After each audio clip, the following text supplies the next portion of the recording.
Vous avez la pêche, la forme, moi pas tellement parce que comme vous pouvez l'entendre je suis complètement malade. Mais on se retrouve aujourd'hui pour un nouveau top 10 des choses que vous ne saviez peut-être pas sur les Iron Golem. Si la vidéo t'a plu, n'oublie pas de lâcher un petit like et à me dire dans les commentaires des suggestions pour le prochain top 10. Enjoy! Les Iron Golem sont très résistants à la TNT. En effet, il faut un bloc de 8 sur 8 de TNT pour pouvoir l'exploser.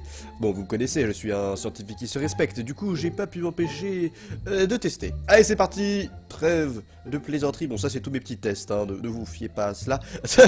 Et voilà. Oh là là. Malgré le fait qu'ils soient très résistants, on peut les tuer à la même vitesse ou presque avec une épée en fer ou une épée en diamant.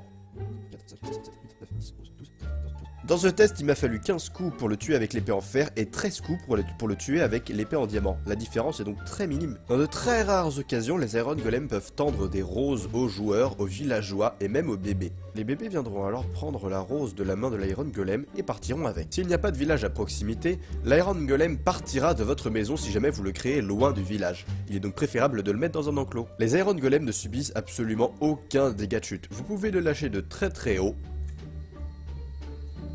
Il ne ressentira absolument rien. Pour que les Iron Golem spawnent naturellement, il faut un minimum de 10 villageois et 21 portes. Utiliser une looting 3 sur un Iron Golem n'aura strictement aucun effet sur ses drops. Le Golem n'attaquera pas s'il se trouve dans l'eau. Si vous voulez en tuer un, il est donc préférable de le mettre dans de l'eau.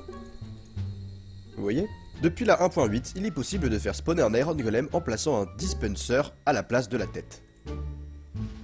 Cependant, ça ne fonctionnera pas avec un piston. Si vous ne les attaquez pas, les Iron Golem ne vous toucheront jamais. Cependant, si votre popularité descend en dessous de -15, il vous attaquera. Vous voyez ? Bien qu'ils soient très gentils, ils sont assez stupides. Si vous vous éloignez de plus de 20 blocs, il vous oubliera. Vous voyez ? Et si vous le tapez, qu'il vous attaque, que vous déconnectez de votre monde et que vous vous reconnectez, il vous aura tout autant oublié.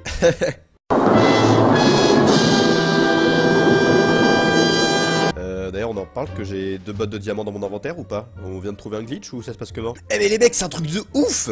J'ai trouvé un glitch! J'ai trouvé un glitch dans Minecraft! Je vous jure! C'est vrai, regardez, j'avais pas de bottes juste avant! Non mais, what the fuck les mecs! Là, je pète un câble! Je viens de me déconnecter pour aller poster sur Twitter le fait que j'avais trouvé un glitch de duplication. Je me reconnecte pour prendre un skin, et là j'ai un casque qui apparaît dans mon inventaire. Mais quel est le fuck? Bon, c'est hyper chelou cette histoire, je vous laisse vous amuser avec ce glitch de duplication. Dans la version Xbox de Minecraft, vous pouvez acheter un Iron Golem en tant que familier.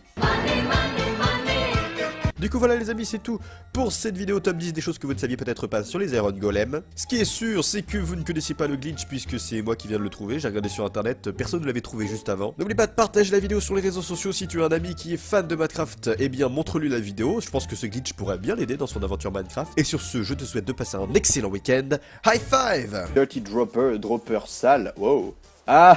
Dirty dirt, le jeu de mots MDR, lol.